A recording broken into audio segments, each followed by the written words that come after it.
오늘 본문의 말씀을 가지고 유두고 청년의 소생 사건이라는 제목으로 함께 말씀 나누도록 하겠습니다. 우리 옆에 계신 분들에게 오늘 인사했으면 좋겠는데요. 하나님께서 놀라운 기적을 일으키십니다. 하나님께서 놀라운 기적을 일으키십니다. 여러분 그렇습니다. 하나님께서 놀라운 기적을 우리의 삶 가운데 이루십니다. 믿으십니까? 오늘 이렇게 살아있는 것도 기적이고 여러분이 하나님 앞에 나와 예배하는 것도 기적입니다. 옆에 있는 이 주님의 귀한 성도들과 함께 믿음의 공동체를 이루어서 예배하고 하나님을 향해 나아가는 것, 이 순간도 모두 하나님의 은혜고 기적이라는 것을 여러분들이 꼭 기억하셨으면 좋겠습니다. 오늘은 또 특별한 날이에요. 무슨 날이죠? 네, 어버이날입니다. 그래서 자녀들과 함께 좋은 시간을 보내신 분도 계시고 또 부모님과 함께 좋은 시간을 보내신 분도 계실 줄로 압니다. 주머니가 좀 두둑해지셨는지 모르겠어요. 네, 별로 웃지 않으시는 거 보니까 주머니는 별로 두둑하지 않은 걸로. 예, 코로나19로 움츠러들었던 많은 것들이 서서히 풀리는 것을 보려는 그 순간 오늘 또 폭탄이 하나 터졌습니다. 어제 오늘 이태원에서 클럽에서 확진자가 나왔는데요. 그것도 하나님이 계획이 있다고 저는 생각합니다. 신천지가 드러났고요. 동성애자도 이제 드러나게 하시고자 하는 하나님의 어떤 계획이 있지 않나라는 생각을 해봅니다. 어쨌든 이러한 시간들을 통해서 결국 하나님 되심을 우리에게 알려주시고 보여주시고자 하는 섭리가 숨어 있음을 우리가 기억하면서 앞으로 완전히 코로나 바이러스가 사라지는 그날이 속히 오기를 기대해 봅니다. 다음 주부터 고3 학생들이 등교를 하더라고요. 5월 13일 날부터 등교를 하는 것에 맞추어서 우리 교회도 이제 변화들이 있을 예정입니다. 생활 방역이 시작되었고요. 여러분들이 다 마스크를 쓰신 것을 보니까 본인을 위해서도 그렇지만 타인을 위해서도 우리가 또 그 배려하는 모습이 우리 가운데 좀 필요하다고 생각되어집니다. 지금까지 꾸준히 기도해 주신 것처럼 앞으로도 기도해 주시고 잘 협력해 주셔서 교회가 이제 정상화 될 수 있도록 여러분들이 많이 협조해 주시고 최선을 다해 주시면 감사하겠습니다. 오늘 본문은 바울이 드로아에서 일주일 동안 머무는 그 시간에 일어난 사건을 소개하고 있습니다. 간략하게 말씀을 드리면 이 바울이 안식 후 첫날이라고 오늘 말씀하고 있는데요. 그 주일에 성찬식을 하기 위해서 모이게 됩니다. 그리고 이제 다음 날 그 드로아에서 떠나게 되었기 때문에 밤 늦은 시간까지 이 말씀을 나누고 함께 교제하고 떡을 떼게 되죠. 떠나기 전에 밤 늦도록 이 복음을 증거하는 시간을 갖게 되었습니다. 그런데 이 유두고라는 청년이 이 창문에 걸터 앉아 있다가 말씀을 들으면서 이 말씀이 길어지게 되고 오랫동안 나누다 보니까 졸다가 3층에서부터 우리 저기 2층이잖아요. 3층에서 한층 더 높은 위치에서 떨어지게 되었다라고 말씀하죠. 결국 죽게 되었고요. 바울이 유두고를 안고서 기도하게 됩니다. 그럴 때 하나님께서 그를 살려주시고 소생시켜 주시게 되었다라고 오늘 성경은 말씀하죠. 그리고 바울은 그곳에서 성도들과 떡을 떼면서 날이 새기까지 더 이야기를 하고 바울은 그곳을 떠납니다. 근데 결국 청년 유두고가 소생한 사건으로 말미암아서 그 드로아에 있는 교회 모든 성도님들은 크게 위로를 받게 되었다라고 말씀하면서 이 성경 말씀이 오늘 마쳐지게 됩니다. 이것이 오늘 전체 내용인데요. 이 본문의 내용을 통해서 하나님께서 우리들에게 주시고자 하는 교훈이 무엇인지 같이 한번 한 절 한 절씩 살펴보면서 은혜를 나누기를 원합니다. 오늘 본문은 드로아에서 일어난 사건을 먼저 소개하고 있습니다. 사실 바울은요, 이 드로아라는 지역에서 복음을 증거한 적이 없습니다. 이 사도행전을 쭉 살펴보고 다른 서신서들을 살펴볼 때 이 드로아에서 직접 복음을 전했다라는 이야기가 없어요. 그러나 이 3년 동안 이 에베소에서 복음을 증거하면서 이 복음이 증거함이 폭발적으로 성장했다라는 이야기를 여러 번 말씀을 드렸습니다. 3년 동안 에베소의 사역이 결과로 인해서 복음이 아시아 전역으로 뻗어나가게 되었고, 결국 그 복음이 뻗어나가게 되는 것을 통해서 이 드로아에까지 복음이 확장되어졌습니다. 그래서 이 드로아에 그리스도인들이 생기게 되었고, 결국 드로아에도 교회가 세워지게 되었다라는 말씀이.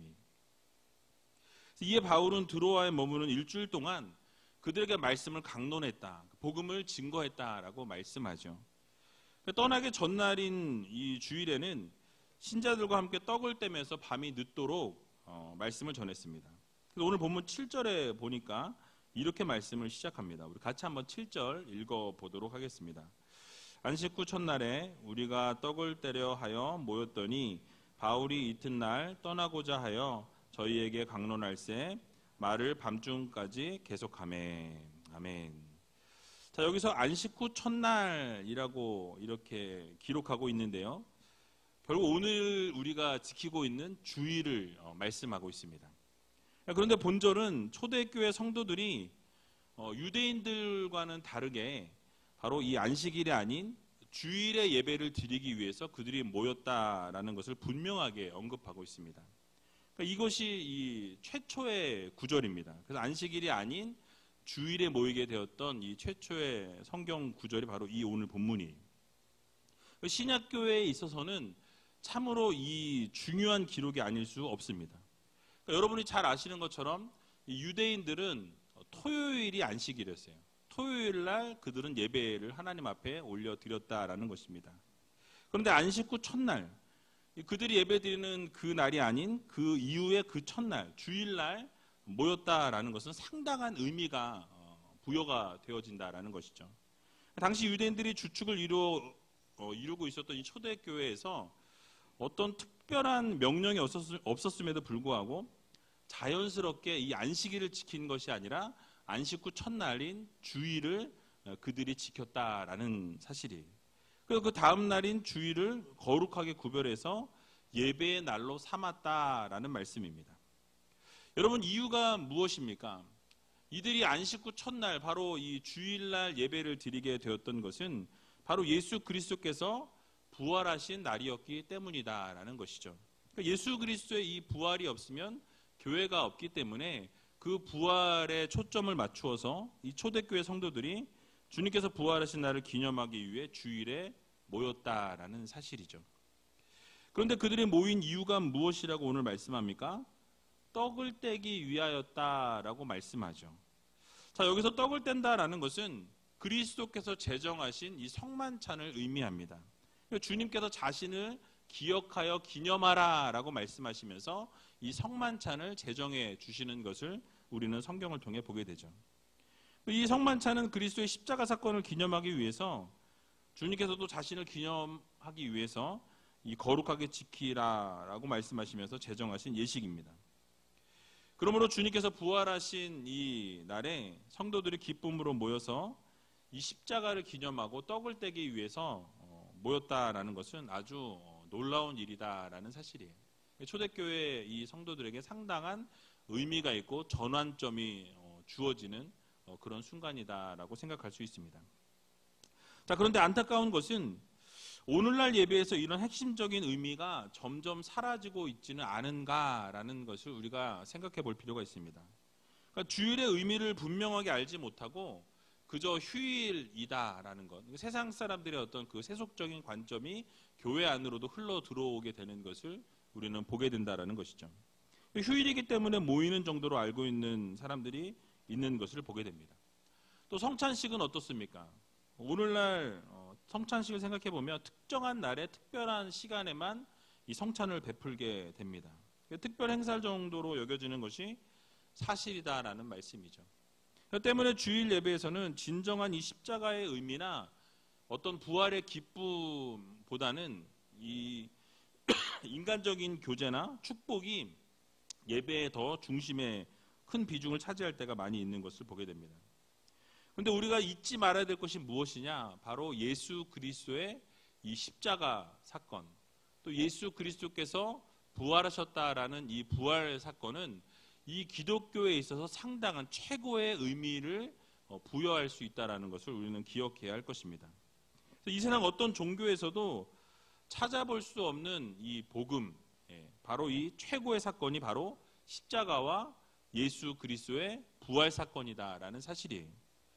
왜냐하면 십자가는 하나님께서 우리 인간을 위해서 죽으신 유일한 사건입니다. 그러니까 직접 인간의 몸을 입고 이 땅 가운데 오셔서 우리를 위해서 죽으신 최초의 사건이다라는 것이죠. 그러니까 신이 인간을 위해서 죽었다라는 것을 어느 종교에서도 들을 수 없는 것이죠. 부활 또한 우주 역사에 있어서 죽었던 인간이 살아나서 승천하신 최초의 의미 있는 사건이다라는 것입니다. 그래서 이 기독교 안에 이 십자가와 부활이 없이는 기독교가 존재할 수 없다라고 이야기해도 과언이 아니다라는 말씀이에요. 그래서 여러분 십자가와 부활이 없다면요, 복음도 없고요, 교회도 없고 또 구원도 없고 소망도 있을 수 없다라는 것을 우리는 기억해야 할 것입니다.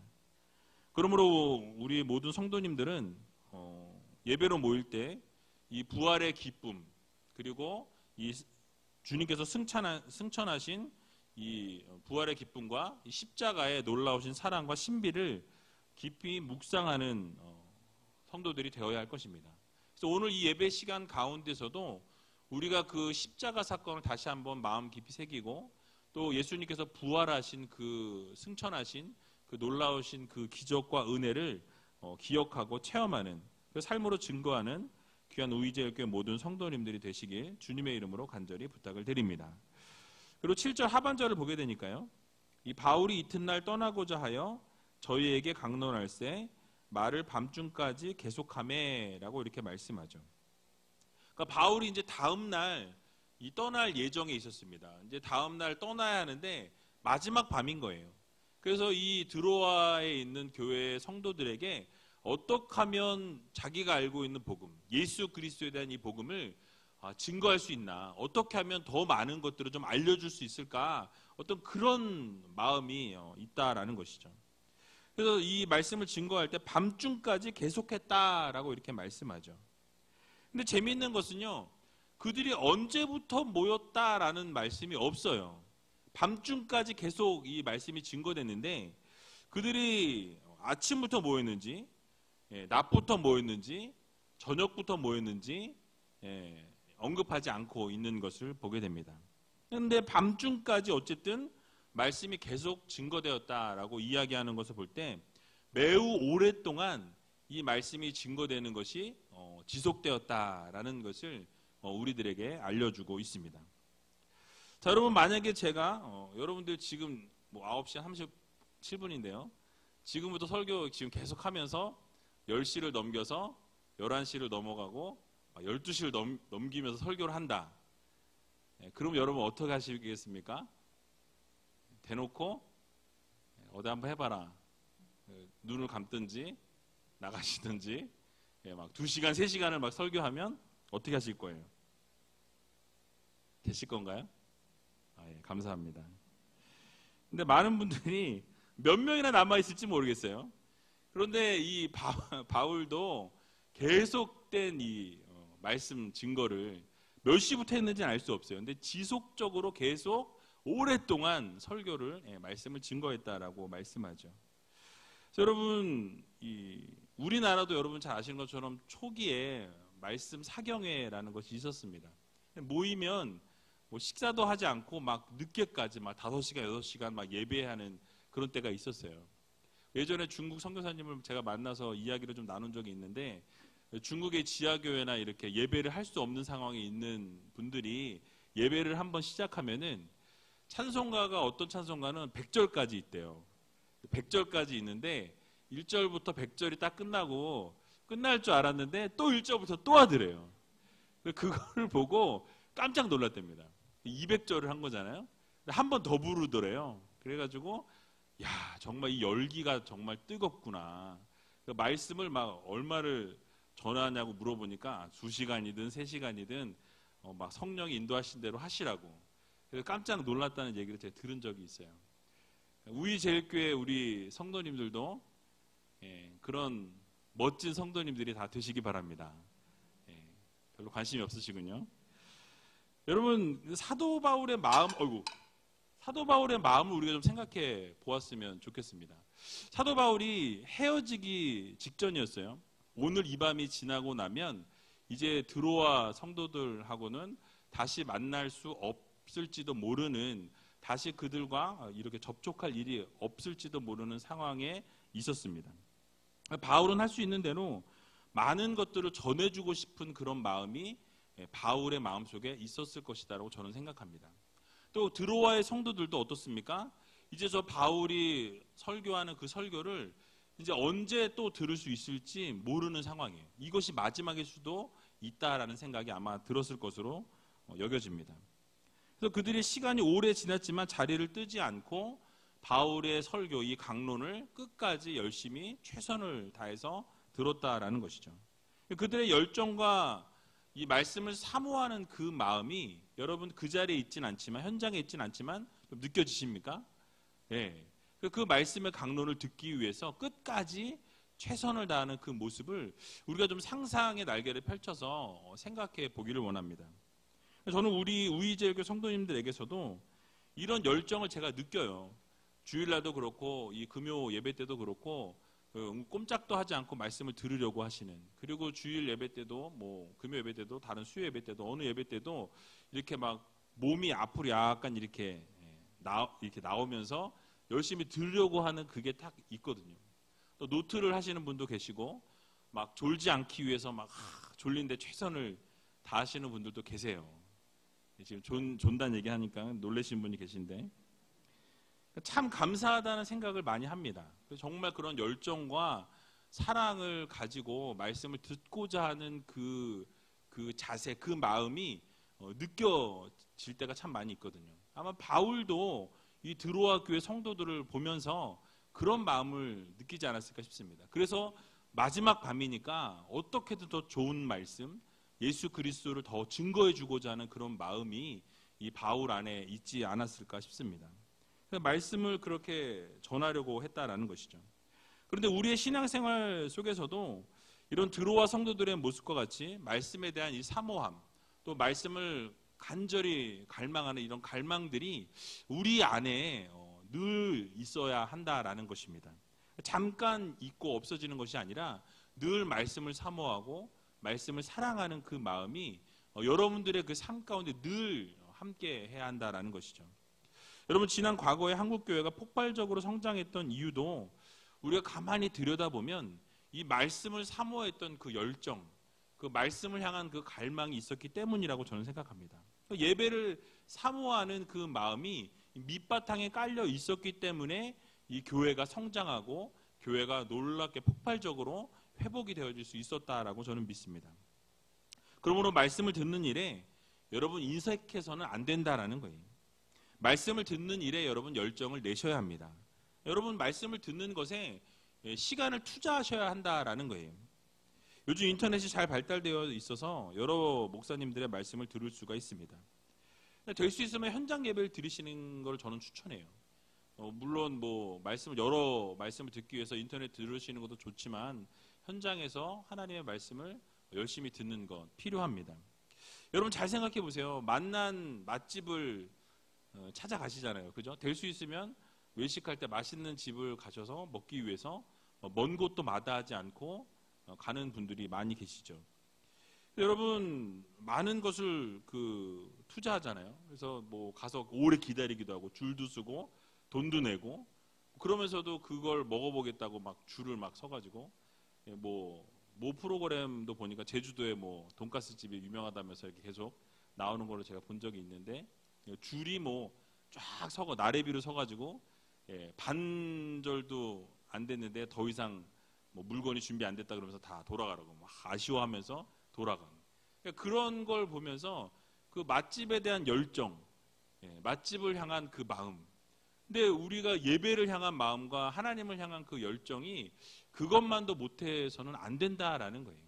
하나님을 향한 열정과 하나님을 향한 그 마음이 정말 뜨거운 열정을 가지고 하나님을 향해 나가는 우리가 되어야 한다라는 것입니다. 여러분 평상시에 여러분들은 어디에 시간을 쏟고 계십니까?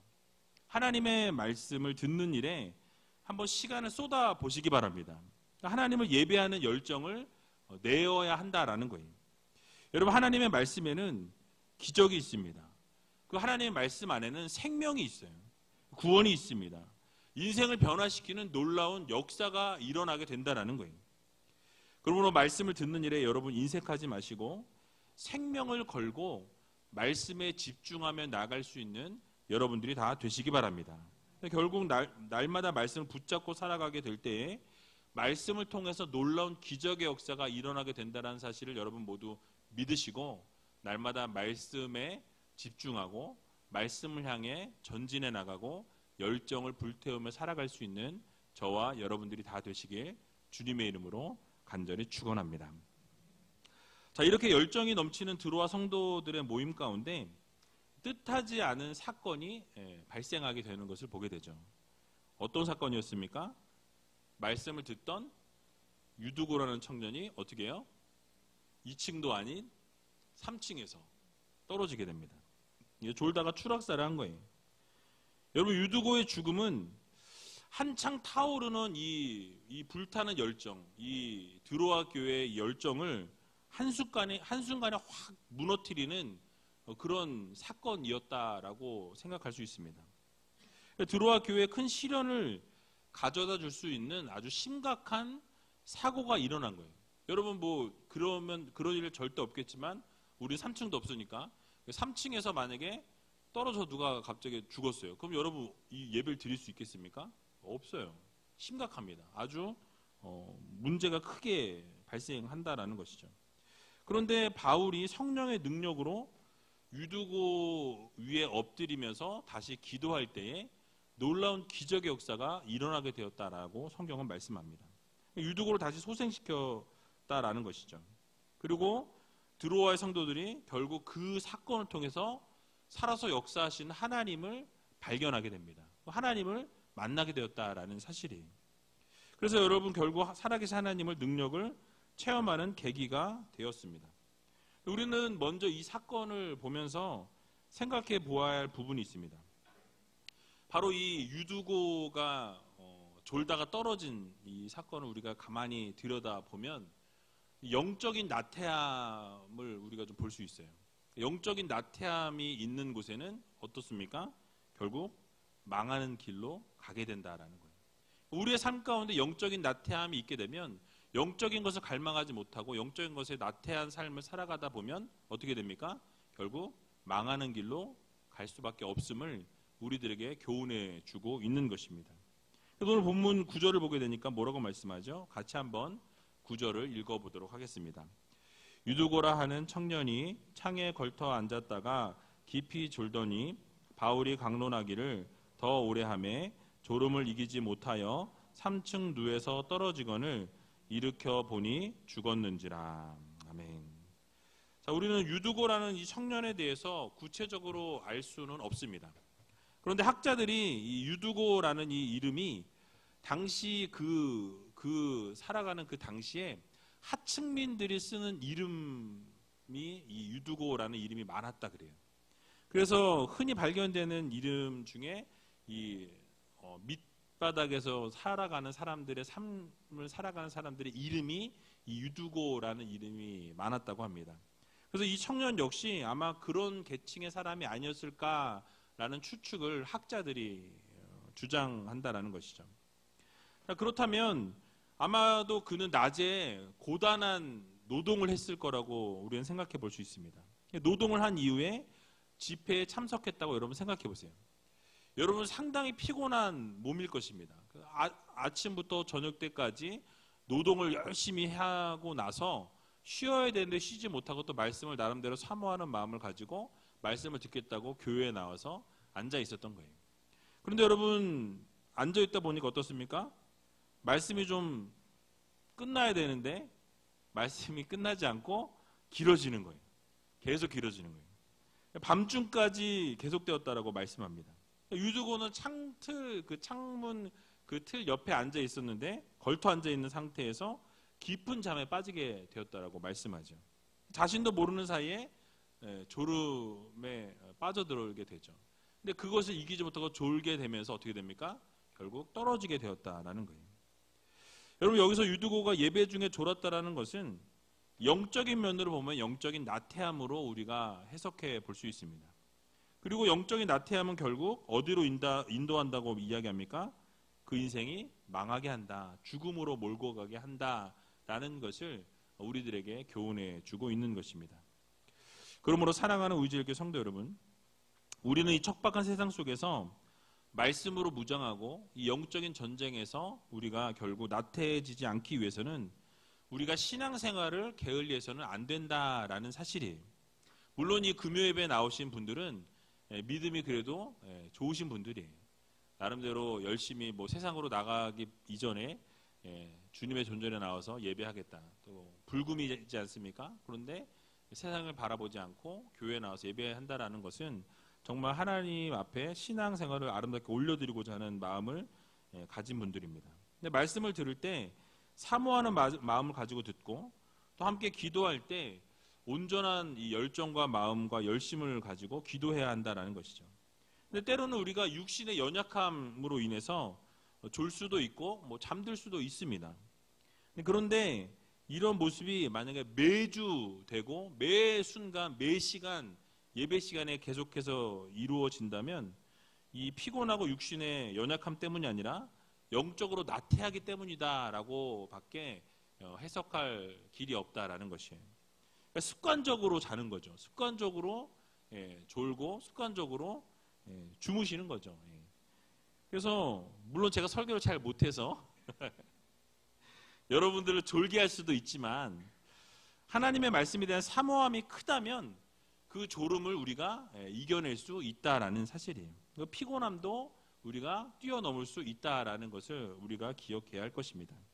우리의 육신의 연약함이나 이 세상의 바쁜 삶이 우리의 영적인 이 생명을 빼앗지 못하도록 우리는 최선을 다해야 한다라는 거예요. 어떻게든 말씀을 놓치지 않으려고, 어떻게든 하나님을 사랑하는 그 마음, 그 열정을 빼앗기지 않기 위해서 몸부림치고 최선을 다하는 그런 성도들이 되어야 한다라는 것입니다. 그래서 마틴 루터는요, 이렇게 말했다고 합니다. 나는 평소에는 1시간씩 기도하지만 요즘은 매우 바쁘기 때문에 3시간씩 기도한다라고 이야기했다고 합니다. 그러니까 평상시에는 그냥 1시간 기도하는데 내가 바쁘기 때문에 더 하나님 앞에 기도해야 한다라는 걸 생각하고 3시간씩 의도적으로 기도한다라고 말했습니다. 그러니까 이 말은 무엇입니까? 이 영적인 나태함에 빠지지 않도록 자기 자신을 채찍질하는 거예요. 더 하나님 앞에 나가기 위해서 몸부림치는 삶을 살아가야 한다라는 것을 우리들에게 말씀해주고 있는 것입니다. 이 땅에서의 삶이 바쁘면 바쁠수록 우리는 더욱더 기도와 말씀과 예배에 집중해야 합니다. 그래서 여러분들이 더 힘들면 힘들수록 더 하나님을 바라보고 영적인 나태함에 빠지지 않기 위해서 몸부림치고 최선을 다할 수 있는 저와 여러분들이 다 되시길 주님의 이름으로 간절히 축원합니다. 또 한 가지 기억해야 할 것은 무엇이냐면 하나님의 은혜가 임하는 곳에는 언제나 사단의 역사도 강하게 임한다라는 사실이에요. 여러분, 바울이 강론하면서 복음을 증거하는 그곳에 수많은 사람들이 모여서 말씀을 들었다라고 오늘 본문은 말씀합니다. 근데 거기서 말씀을 들으면서 기적도 체험하고 예수 그리스도의 놀라우신 능력도 그들이 경험했을 거라고 저는 생각합니다. 그런데 유두고는 그렇게 말씀이 선포되는 자리에서 졸음으로 떨어져 죽게 되었다라는 사실이. 여러분, 이 사건은요, 한창 타오르고 있는 이 복음의 열정, 그들이 마음의 뜨거움에 어떤 막 어쩔 줄 모르는 그 상황 가운데서 찬물을 착 견지는 그러한 사건이라고 우리는 생각해 볼 수 있습니다. 수많은 사람들이 배고픔도 있고 졸리고 힘든 것도 다 잊어버리고 말씀에 완전히 집중해서 막 열심히 듣고 있는 그 상황에서 어떻게 됩니까? 딱 사람이 떨어져서 죽음과 동시에 모든 것이 한 번에 확 다 깨져버리는 그러한 일이 발생했다라는 것이에요. 유두고의 추락으로 이 드로아 교회는 큰 시련에 빠질 수 있는 그 상황 가운데 놓이게 됩니다. 이 사건을 통해서 분명히 우연히 이 사건이 일어난 것이 아니라 이 사건은 복음을 회방하려는 사단의 전략이 숨어 있다라는 사실이에요. 여러분, 사단은 말씀드린 것처럼 언제나 어떻습니까? 하나님의 복음이 왕성한 곳에 그 사단의 역할도 왕성하게 일어난다라는 거예요. 그러니까 하나님의 놀라우신 능력이 나타나는 그곳에는 언제나 사단이 흩어놓고 무너지게 하고 싸우게 하고 멀어지게 하는 그 일들이 발생한다라는 거예요. 교회가 무엇인가 잘 되고 하나님의 영광이 막 드러나는 것 같고 무엇인가 막 움직여지는 것 같이 막 뭔가 잘 되는 것 같을 그때에 무엇이 일어납니까? 분쟁이 꼭 일어나요. 다툼이 일어난다는 거예요. 그것을 일으키는 게 누구예요? 사단입니다. 어두움의 세력들이라는 사실이. 그래서 여러분, 우리가 사단은 언제나 이 복음이 전파되는 곳에 회방을 일으킨다라는 것 우리가 기억하면서 하나님의 은혜가 넘치는 곳. 여러분, 이 금요 성령 집회에 얼마나 하나님의 은혜가 넘칩니까? 우리가 막 열심히 기도하고 열심히 예배하고 하나님을 열심히 그 찬양하는 그 순간에 어떻게든 여러분이 받는 그 은혜를 떨어뜨리기 위해서 어떻게든 하나님과 가까워지는 여러분들의 그 마음을 갈라놓기 위해서 사단은 여러분들을 공격하고 계속해서 여러분들이 힘들게 한다라는 것을 우리는 기억해야 할 것입니다. 그래서 여러분, 이 사단의 방해가 있고 우리가 교만에 빠질 수도 있고 나태에 빠질 수도 있어요. 그러므로 사단에게 빈틈을 보여서는 안 된다라는 것을 여러분 기억하시면서 하나님의 은혜가 우리의 삶 가운데 임하게 될 때 우리는 더욱더 겸손하게 낮아져서 하나님이 기뻐하시는 모습으로 세워져 나가는 귀한 의지있게 모든 성도님들이 다 되시게 주님의 이름으로 간절히 축원합니다.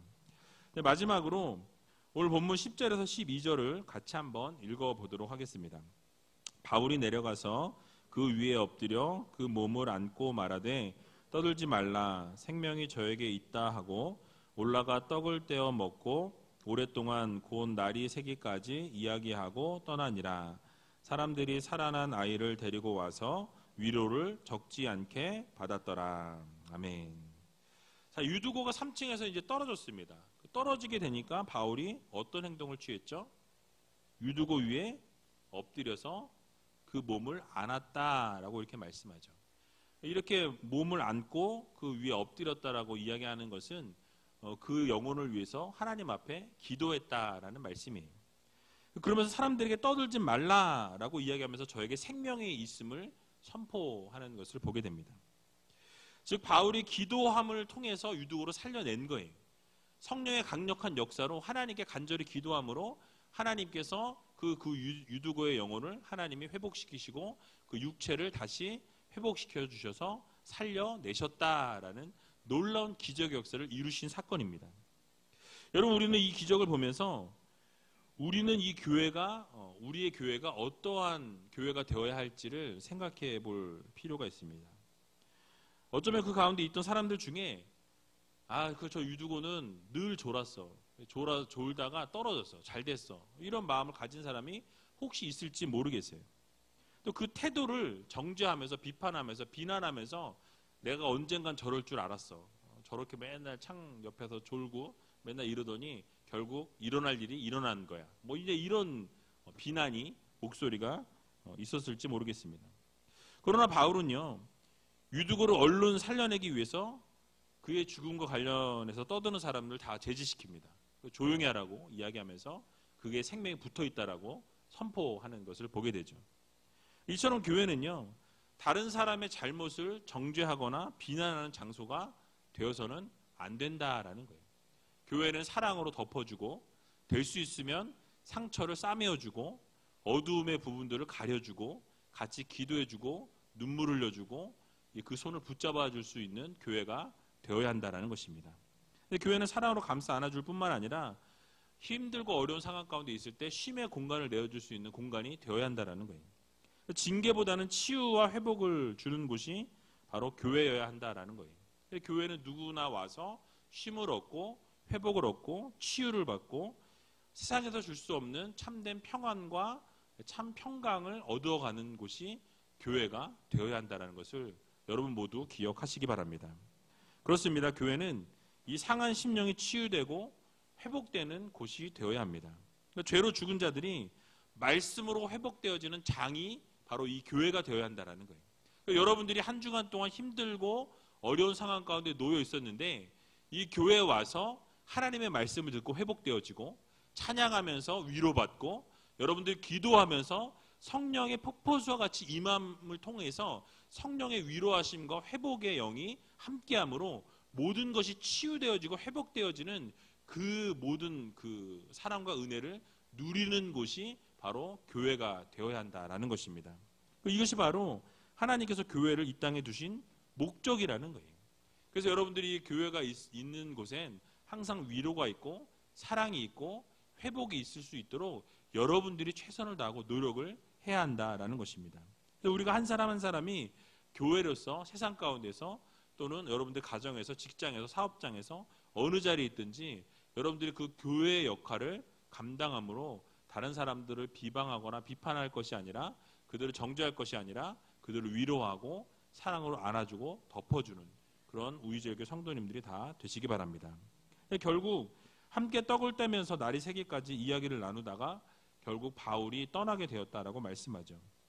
그 이후에 그곳에 있던 사람들은 어떻게 됩니까? 유두고가 살아남을 통해서 위로를 받았다라고 이렇게 말씀합니다. 여러분 유두고가 떨어진 그 순간에 모두가 놀랐고 모두가 위기에 빠졌습니다. 그런데 이 불평과 원망 또는 짜증이나 어떤 비난이 일어날 수 있는 그 순간에 하나님이 놀라운 기적 역사를 이루시고 바울의 손길을 통해 성령의 역사를 이루실 때에 그 모든 비난과 비판과 모든 어떤 그런 안 좋은 것들이 슬픔이 바뀌어서 희락이 되고 기쁨이 되고 찬송이 되고 하나님 앞에 영광 올려드리고 위로가 되는 놀라운 기적의 역사가 일어났다라고 분명히 성경은 우리들에게 말씀합니다. 그래서 여러분 우리의 삶 가운데도 동일해요. 하나님께서는 날마다 여러분들의 삶 가운데 은혜를 주십니다.